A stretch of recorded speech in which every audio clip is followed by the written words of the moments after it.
L'échange que vous allez entendre est un entretien épistémique. Il s'agit d'une conversation asymétrique dans laquelle on s'intéresse à notre interlocuteur en lui posant des questions. Au travers de celle-ci, nous cherchons à comprendre les raisons qui motivent son avis. L'objectif principal de cette forme de conversation est de passer un moment agréable et mutuellement enrichissant. Bonne discussion à tous les deux, on se retrouve dans 15 minutes. Eh ben, bien le bonjour, Marco. Salut. Comment va? Bien. Le sujet me plaît énormément. Je trouve que c'est... D'ailleurs, elle fait pas trop peur, la tête, avec ses yeux rouges, là, prêt à bouffer? Non, du tout. C'est la science-fiction pour moi, ça, du moins... enfin, jusqu'à la preuve du contraire. Non, absolument pas. Ok. Quel est ton avis à toi, alors? Alors, moi, à titre de plaisanterie, j'ai décidé de laisser mon héritage à la recherche pour l'IA. Donc, je crois que déjà là, je me place bien dans une position pour. Pour moi, je suis totalement pour l'intelligence artificielle. Je crois qu'il y a aucun avancement dans la société qui a été uniquement bénéfique. Quand on a inventé la flèche, on tue des personnes. Quand on a inventé la voiture, on s'était et on tait les gens par négligence jusqu'à ce que les lois ont réglé ça. Quand on a inventé l'avion, il a permis, ça a été génial, mais il a tué des gens aussi, il a permis de lâcher des bombes. Donc rien n'est que positif, que négatif. Tout dépend de l'intention que nous avons à utiliser cet outil.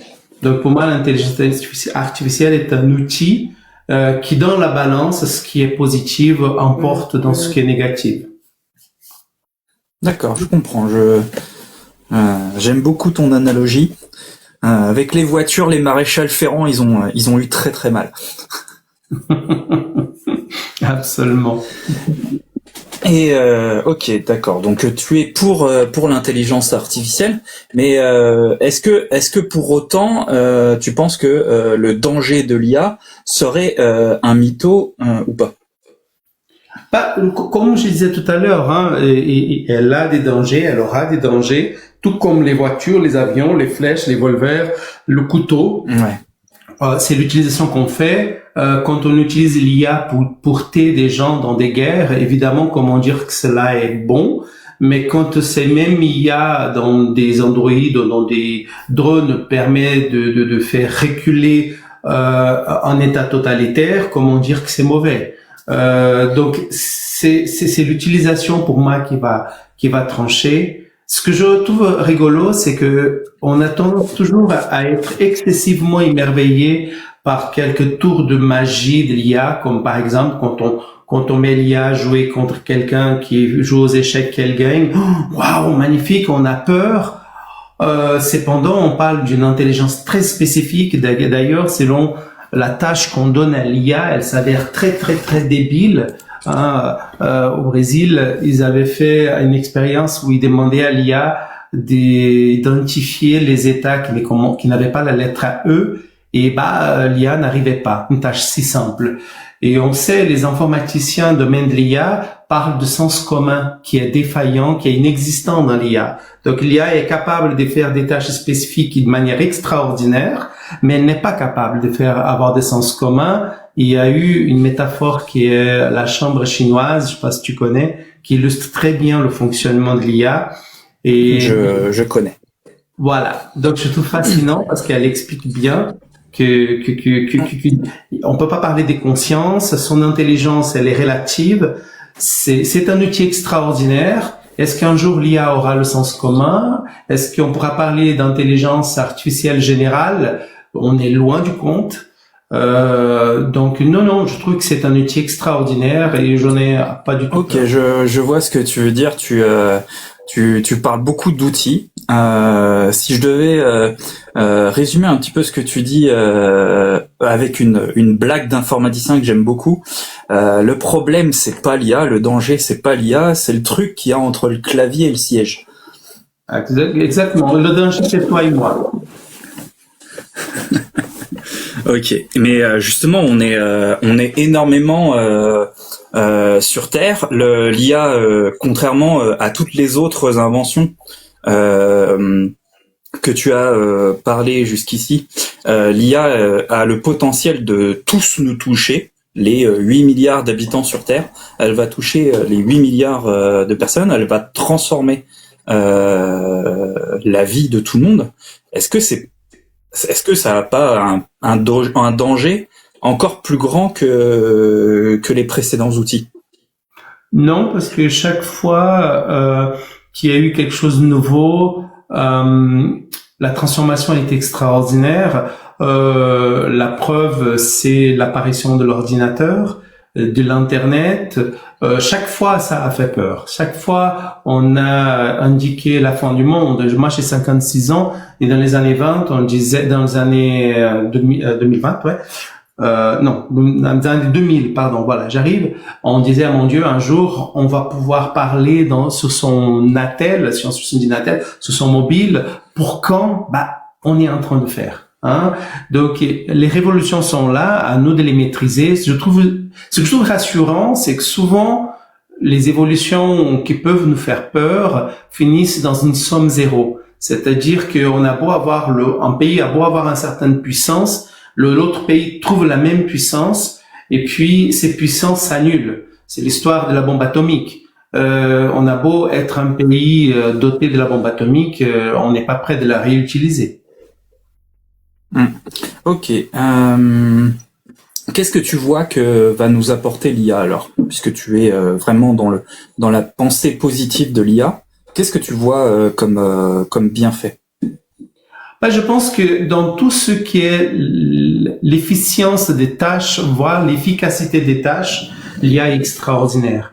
En médecine, proposer des diagnostics somatiques, en psychiatrie, pour aider à l'automatisation du type psychométrique, voire des outils IA qui permettront, lorsqu'on n'est pas avec le patient, qui puisse évaluer le risque de S afin d'agir assez rapidement. Dans les transports, une amélioration significative, voire importante, de la gestion du trafic.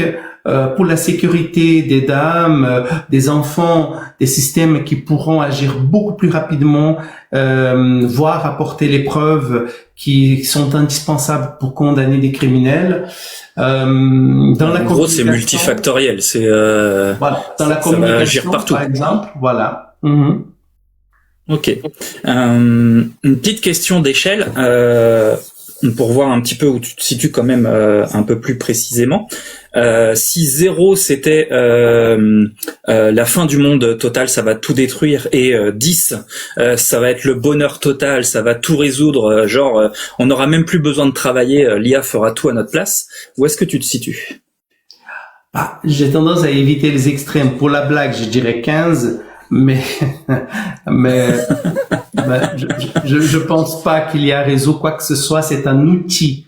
Je crois que l'outil, c'est à nous de l'utiliser pour qu'il amène à une solution, une résolution.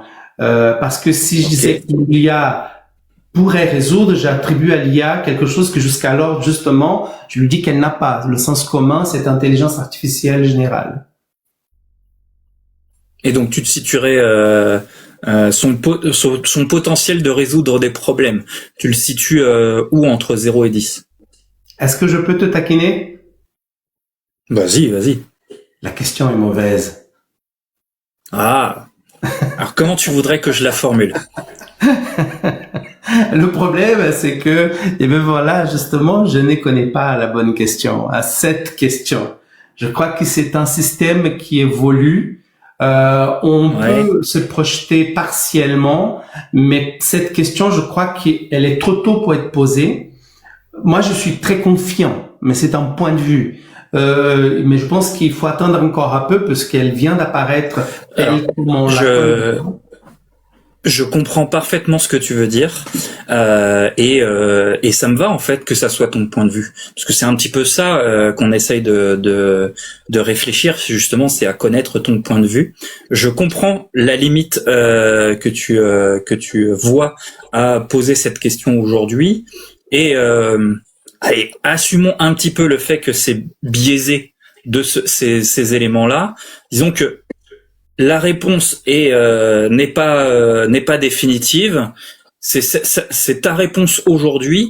Quelle serait ta réponse aujourd'hui en sachant que demain elle pourrait changer? Alors, par rapport au potentiel, pour moi, je suis à 7-8. Je pense va détruire des choses, par la transformation, pas détruire au sens propre de l'expression, mais par la transformation sociétale, comme certains métiers qui vont sincèrement disparaître.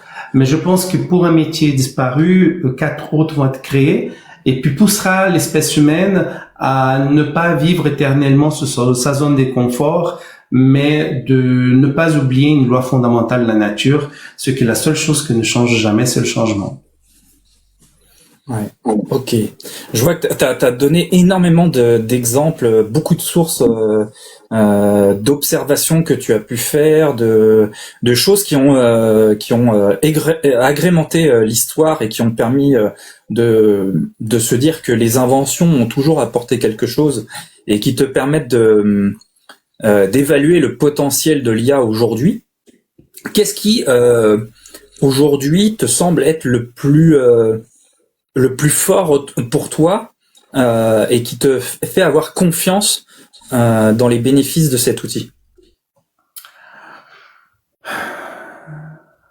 Sa capacité à cette technologie de s'adapter à terme à nos besoins et à être à nos services et pas l'inverse. Mm-hmm. D'accord, intéressant.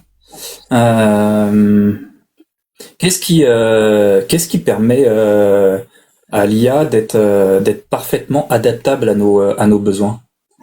Parce que c'est notre outil et c'est nous qui l'avons créé, c'est nous qui l'améliorons.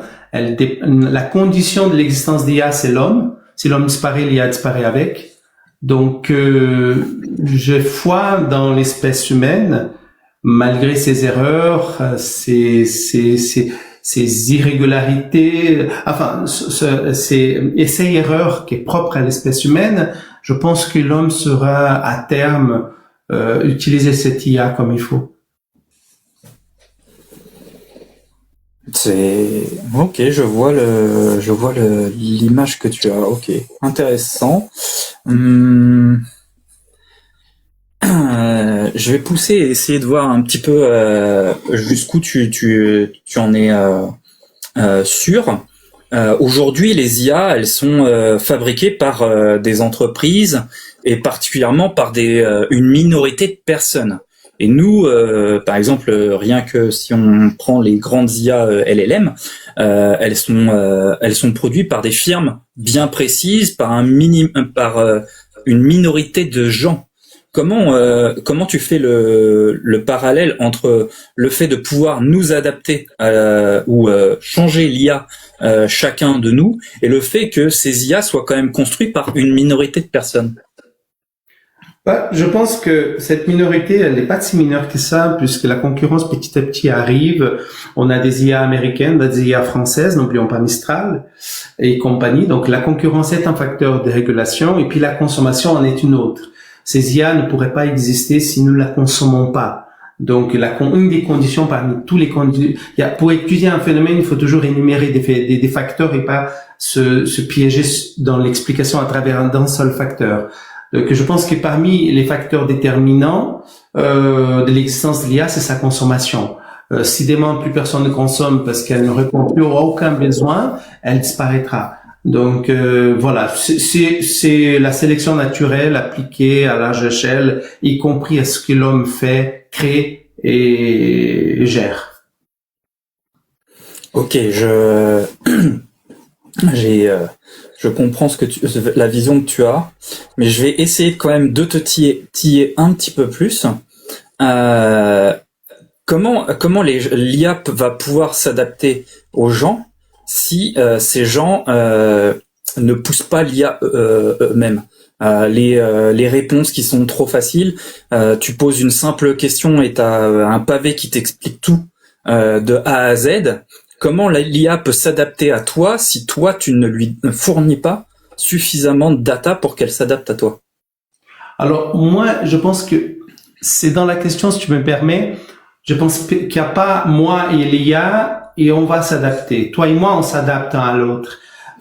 Mais l'IA est un instrument. C'est à moi de l'adapter à moi. C'est à moi de lui dire ce qu'elle doit faire. L'IA est un élément, quand bien même intelligent entre guillemets, c'est un instrument, c'est un outil que l'homme a créé pour l'homme, pour la nature éventuellement, parce qu'elle pourra être utile dans le contrôle de l'environnement à travers des drones intelligents et j'en passe. Mais je crois que je n'ai pas de souci parce qu'il n'y a pas moi et l'IA, il y a moi, mes intentions, les intentions de mes pairs humains, et puis ensemble pour réguler l'existence de cet outil, pas de cet être. J'entends bien.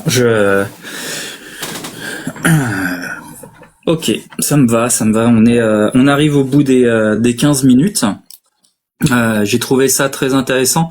J'ai eu du mal à essayer de pousser les choses parce que en même temps c'était ce qui était demandé, mais c'était de voir comment d'autres personnes, toi tu as ta vision de comment utiliser l'IA sans trop aller dans ce que je connais de l'IA. Je trouve que c'est une bonne façon de faire, mais justement quand on parle de danger, on parle aussi de tous les autres, et c'était ça que je voulais essayer de te faire parler. Mais c'est pas grave. J'ai trouvé ça très intéressant tout de même d'avoir ta vision. Je pourrais juste ajouter un truc rapide. Pour moi, le danger de l'IA est inhérent en tant qu'outil, tout comme la bombe atomique. La bombe atomique n'est dangereuse que si l'homme fait un mauvais usage. En elle-même, elle n'a pas d'intention, elle n'a pas des capacités pour être d'elle-même dangereuse. Même s'il y a, on attribue une intelligence, pour moi, cette intelligence, du moins, tant qu'on n'a pas l'intelligence artificielle générale, qui n'est absolument pas le cas à l'heure actuelle, l'IA est un outil. Et si elle est dangereuse, qu'elle devienne dangereuse, ce n'est pas elle, c'est l'humain qui l'utilise. Tout comme un couteau. J'entends bien. Est-ce que mes collègues ont des questions à porter? Ouais, j'en ai peut-être une. Marco, d'abord, je voudrais vérifier. Est-ce que tu connais le concept de singularité en IA? Alors, du coup, je vais reprendre ta métaphore sur la bombe nucléaire. Si demain, une bombe nucléaire arrive à se programmer seule et à se bombarder quelque part selon sa volonté sans que l'humain puisse interagir avec elle, est-ce que du coup, ce n'est plus qu'un problème d'outils? C'est pas sympa, je peux pas répondre.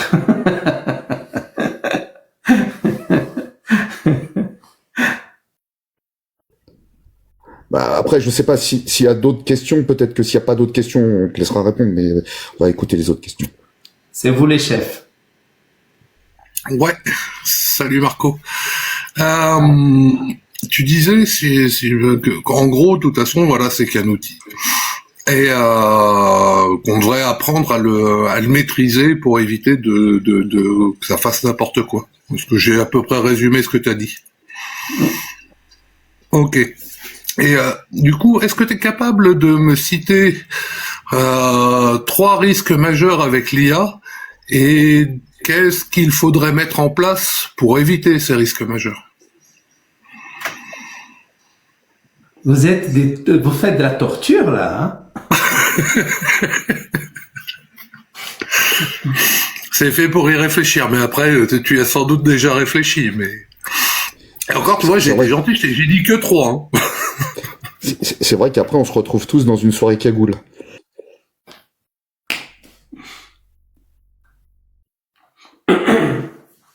Salut Marco. Hi. J'ai aussi une question portée pour toi. Tu as parlé de la chambre chinoise et l'argument, si je l'ai bien compris, c'était que l'IA, pour le moment en tout cas, ne fait que répéter quelque chose qu'elle ne comprend pas Voilà, c'est ce que j'ai compris en fait de la chambre chinoise. Ma question emportée est la suivante: est-ce que quelque chose doit comprendre ce qu'il fait pour être dangereux?